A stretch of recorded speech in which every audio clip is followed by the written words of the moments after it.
All right, y'all ready? We're about to hop into chapter 21, okay?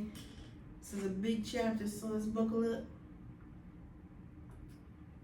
We got our water, we're diving straight in. Okay, here we go. Keep your eyes closed. No peeking, Stan said, walking with Cheryl close to him while covering her eyes with his hands. They were out back in the yard, heading down on one of the trails, but they weren't going far. A surprise he promised to show her while they were inside the house minutes ago. Cheryl was shocked that Stan was being romantic again, being himself, especially seeing how he had been acting all winter long. So there's a pattern here in his behavior with each girl.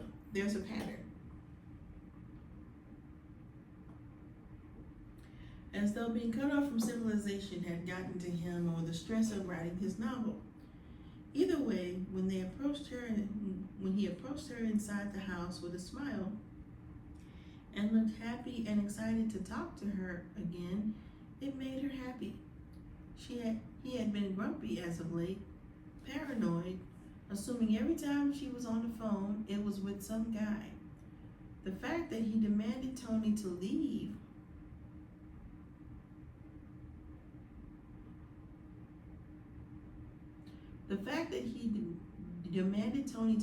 and not come back was embarrassing and frustrating for Cheryl. Tony had been her friend since high school. Stan had not been himself for months, lashing out at times, hardly ever speaking a word. A few times he struck her across the face or took what he wanted when he was in the mood. He had changed into this monster that terrified her with each passing day. Might be time to call Tony back to pick you up and get you out of here. They are miles from the nearest town, and he always hid the keys to their only vehicle so she could not leave. Then why do you want me here? If I make you so angry, then why do you not want me to leave? I never understood that. If someone is abusive and all this kind of stuff, like why, if they hate you so much, why do they not want you to leave? Like, and then lets me know that he's not that angry with her. He's just a terrible human being that wants to lash out at somebody, and he wants for her to stay so that he can have someone to lash out at. Stan, as soon as I was starting to like you, you messing up. Yet again. Let's see. He always hid the keys to their only vehicle so she could not leave. It was becoming frightful to wake up next to him, but this morning his demeanor seemed different. He seemed like his old self again, and it was cheering her up. Use your phone to call 911. What is going on? Snow had fallen hours ago during a brief minor snowfall, which of course, in this area, snow would come and go several times depending on the weather patterns. There were a few feet of snow in some areas, depending on where they stood, whether they stood uphill or downhill, but where they were walking now, just a short walk into the woods on one of the trails, the snow on the ground would go a little way up their ankles. Excuse me. So where are we going? Cheryl asked, relying on Stan to help guide her walking down the trail in the woods while he kept his hands over her eyes. He did not want her to see the surprise he had waiting for her. Not much further, he answered, keeping his hands over her eyes while he helped her through the woods until he stopped. Now put your hands over your eyes. I'm not ready for you to see your surprise just yet. Yes, I feel like he's about to kill her. Cheryl placed her hands firmly over her eyes, doing as he wished. Days ago, she would have been too afraid. Heck, even this morning, she would have been too afraid until he came at her this morning with soft words and a gentle touch, the way it had always been with him until the past few months. recent few months, when his whole demeanor had changed so drastically. She never fully understood why he was becoming so obsessed, controlling, and so nearly full of rage as of late. He had known Tony for a long time since he and Cheryl got together, yet things seemed to change since they came to the lake house. Before I show you your surprise, I just want to apologize for my rude and bizarre behavior as of late. I apologize for not running, or I apologize for running your friend off. He is more than welcome to come back and visit. I even talked to him this morning and apologized to him as well. There's no excuse for my late actions. I mean, is he kind of like your boyfriend too? Because, like, yeah, it's her friend, but also, y'all have a history, so just saying. Let's see. There is no excuse for my late actions.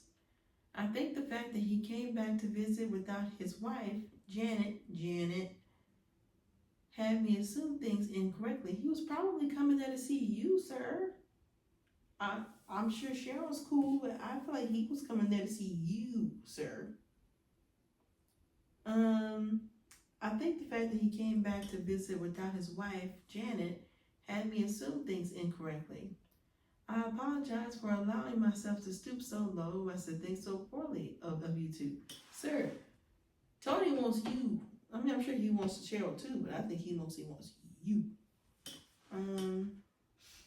Stan apologizes before he finally permitted her to remove her hands from her eyes and to look straight ahead at her surprise. Cheryl was a bit excited. It had been a long while since Stan was romantic again. She was reflecting on the last time he did this with her when he placed a blindfold on her and when she was surprised with a nice candlelit dinner outside by the lake nearing sundown so they could watch the sunset while eating. When Cheryl's eyes fell upon the surprise he brought her outside into the woods to see, she had wished to God she were blind.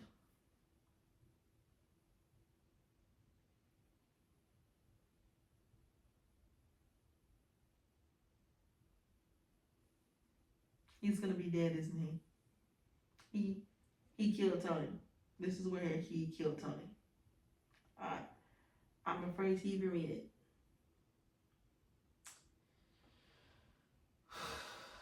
A sight that made her blood run cold through her entire body. The cold outside that surrounded them could not have made her blood go cold as fast as the sight before her eyes. Right when she was feeling as though things with Stan were going to get better, he was acting like his old self again. From his touch to his words, he was him again. But now seeing the abomination before her eyes, she now knows there is no hope for Stan. He has gone past the line of no return. His mind was bent. What was it, girl? His soul may be gone from his. What was it? No sane man could do what she was staring at. What was it? And she fought hard to not scream, but what she saw sent shivers down her spine. Her body tensed, and her scream became blood-curdling. Her friend Tony was hung with a noose around his neck. The rope had been tied up to a branch from a pine tree. She wasn't sure if he had died from hanging or if Stan killed him some other way first, before hanging his body. And to add the disturbing scene before her eyes is the fact that Stan had a cutout cardboard taped across his chest with the word cheater written over it in a red marker. Didn't you sleep with him too, Stan? I mean, who was really the cheater here? I mean, it wasn't a cheating situation. All of y'all agreed. I wanted to see your boyfriend one last time. The one you've allowed to your...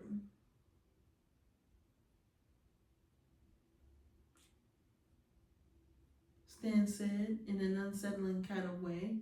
The tone of his voice, the look in his eyes, and the twitching his fingers and hands, she saw nothing more than a psychopath now standing before her. She saw no reason to explain anything to him. Her mind was far gone. His mind was far gone by this point. Cheryl screams for her life while running away from Stan. There is nowhere she can go, but she is not about to make it easy for him to kill her next. She could not read any more at the moment. Emily closed the book and placed it in a chair next to her on the deck outside the house. For some reason, she could not help but read back over sections of the second book before moving on to the third book of the series. She got up and removed her robe. She had nothing on under it, and the day was a bit cold. Let's see. So she was taking the opportunity to get into the hot tub and soak in the hot water.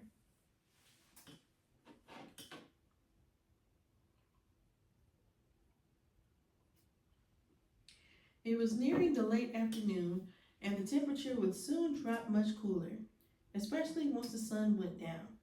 She sat in the hot tub, enjoying the hot water against her naked body. She lays there with her head resting against the side, thinking back to the part she had read where Stan killed Tony by asphyxiation, where he had choked the life out of Tony from behind with some wire he used to grip around his throat. She sits in the hot tub, almost resenting Brady for writing that part of the book. She could not forgive him for writing the part where Stan killed Tony. It bothered her so much.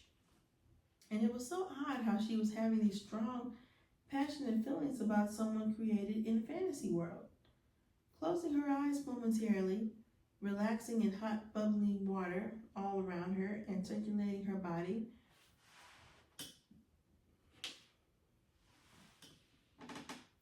feeling relaxed until she heard Tony's voice calling out to her, sounding as though he were right there with her. Opening her eyes, she finds Tony sitting in the hot tub with her. He is sitting across from her, and when her eyes fall on him, he slides across the hot tub closer to her with excitement all over his face to see her again and for her to see him again. "Where have you been? I've been looking all over for you," she asked in a low tone while looking around her surroundings to be sure that Brady was nowhere to be seen. "Where is he?" Tony asked, never answering her question. The look on his face was a bit stressful at that moment. It looked as though he was on the lookout for Brady too. "He should be inside working on his novel," she answered, wiping the worried look from her face, focusing her attention on the man of her dreams sitting in the hot tub in front of her. A smile took shape over her face, giving Tony a reason to smile. He reaches out and brushes his hand against the left side of her face while his right hand, feeling the warmth of her skin with his fingers. They both slide in closer to each other and then wrap their arms around each other, kissing. Tony, however, pulls away and stares her dead in the eyes with a concerned look. "No matter what you do, you cannot trust Brady. He's keeping secrets from you," Tony warned, while his eyes were focused on from Emily's to their surroundings, as though he were looking out for Brady to appear at any moment, catching them both in the act. "I'm a fool," Emily says, stretching out her hands across each side of Tony's face, pulling him closer to hers. "You aren't real. It's just my imagination from a book," she said. Tony now places each of his hands across the sides of her face. He leans closely and speaks softly to her. "I'm as real as you made me out to be," he softly said, kissing her nose. They both stared at each other before pulling each other closer. And again, they kissed with a connection that only they could give to one another, an unspoken emotion between them that sparked into something so real and uncontrollable. Meanwhile, Brady sits at his computer typing, and then when he stops, he leans back in his chair, staring at the screen and what had been written. and with this look upon his face as though his mind had become unhinged. What was written is what was happening outside between Emily and Tony in the hot tub. The two of them were, while Brady stood at the window from the dining room watching them. They had no idea they were being watched. Stan walks in and stands next to Brady, staring at the window and watching Emily and Tony make out. Told you she had secrets, Stan said. Brady, with this look that cannot be described properly, a look of a man whose mind is nearly gone. He looked as though he were about to snap and go on a killing spree.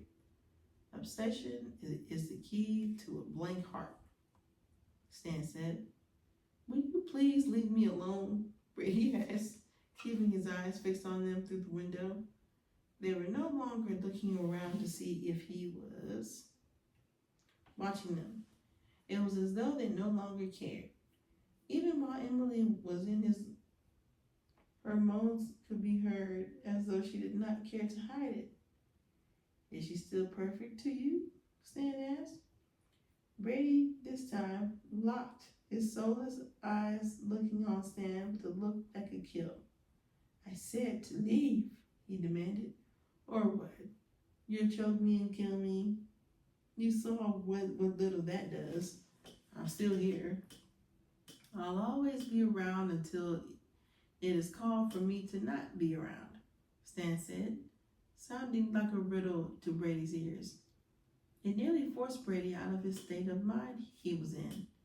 His face was no longer a look of someone unhinged, but now a look of someone confused. Words fall to ears to gain attention, Stan said. What the hell are you talking about? Brady asked. As though he did not want to say anything else, leaving Brady to believe it was as though he were put up to say what he said. Nothing. It was nothing. I just said that you get... Wait. Wait a minute. I'll always be around until it is called for me not to be around. So whatever is haunting the house is calling and making Stan stay there. And once it tells for him to leave, then he'll leave. Okay. I could be wrong, but Okay.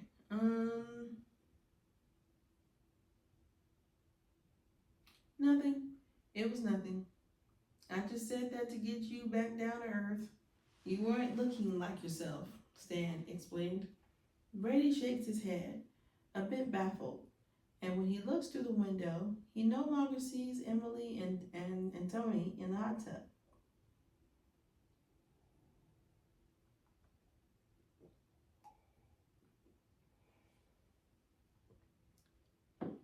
Brady looked at Stan to ask if he saw where they went, but to his surprise, he too was gone from sight.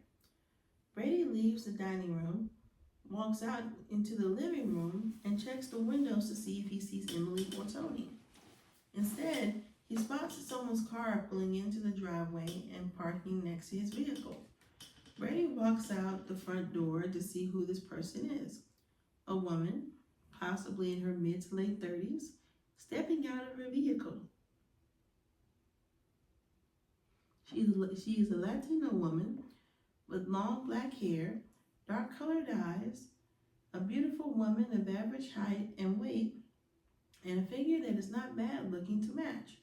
She greets Brady with a nice, warm smile while Brady stands there looking at her, lost as ever, with no clue as to who she is, yet she seems to know who he is. I wanted to find out if you two needed anything else. My husband and I are planning a vacation and I won't be around for a few weeks, she explained. The only few neighbors and witnesses are leaving. Let's see. She explained.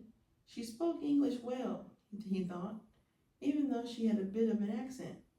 He did not want to ask, even though he was confused by who she was. But the question needed to be asked. I'm sorry, miss, but who are you? And how do you know me? He asked. She laughed momentarily until she saw how serious he was, and it confused her now. Not knowing how, in goodness' name, he did not know who she was. I'm Sophia. I'm the one you pay to take care of the inside of the house while you are gone, she answered with a look of confusion. She was shocked that he was so stressed or busy writing that he could not remember someone he paid to keep his place clean while he was gone. It was a puzzle to Brady. He was shocked. He remembered a blonde-haired woman named Cindy,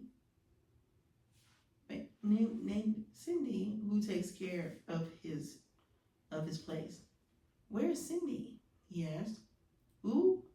She replied, having no clue what he was talking about, and he could see it written all over her face that she had no idea who he was talking about.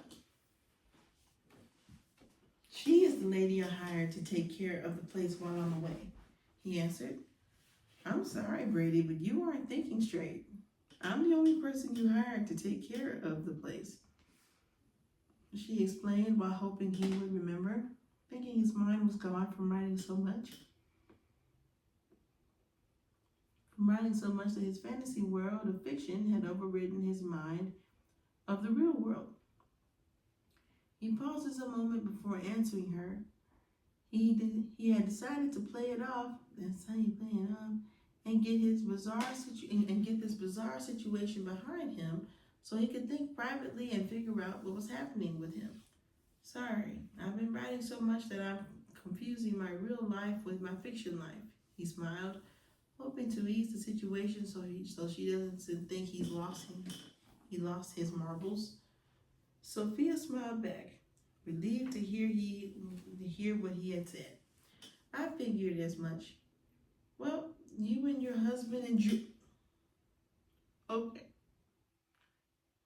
I thought you saw. Okay. Well, you and your husband enjoy your vacation and have a great time. Don't worry about this place. I have everything well in hand, he assured. Shortly later, going back into the house, almost in a panic, he searches around the house, calling for Stan. After a moment of searching, Stan finally shows up, with a look as though he did not want to be there from the vibe Brady was getting. What the hell is going on? Who was she? And where is Cindy? Brady asked. Stan looked at Brady. Seeing his face becoming a bit sweaty, he could tell something wasn't right with Brady. He was looking a bit off, and the sweats must be from him having a small panic attack as he had in the past. You truly are losing your mind. A little bit at a time, Stan replied. I asked you a question. I didn't ask you to riddle me, to ridicule me. Brady responded. You hired Sophia 9 months ago, I believe, to watch over the house when you aren't here. How the hell do you forget her? That senorita has a rocking body, something you and I have always agreed. I don't understand.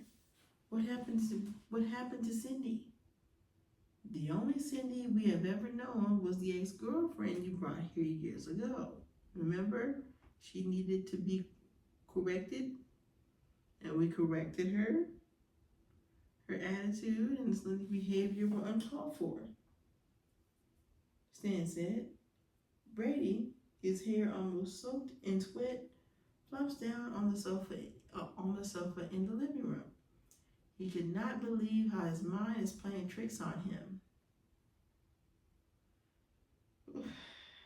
He can't get it through his mind how he is becoming so forgetful. It feels as though his memories were being overwritten somehow. Stan could see the thoughts burrowing through Brady's mind as a movie would through the ground. He knew he was becoming forgetful, and he blamed the lake house for that.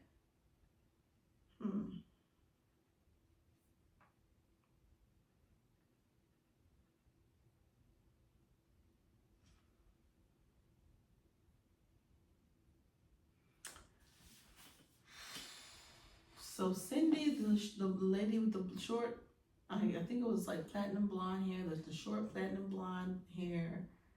I assume was in a bob. I mean, she had to exist because Emily saw her looking like ugh when he introduced her. Or maybe it was Sophia the whole time. Hmm.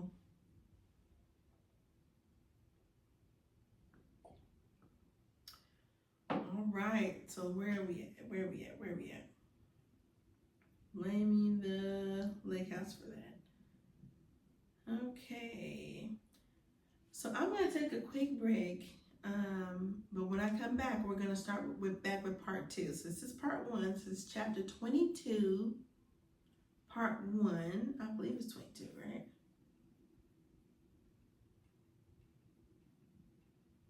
This is chapter 21. Okay, let's see. Okay, blaming the lake house. Okay, so this is going to be chapter 21, part 1. And so next we're going to do chapter 21, part 2. So buckle up and let's see what we got next.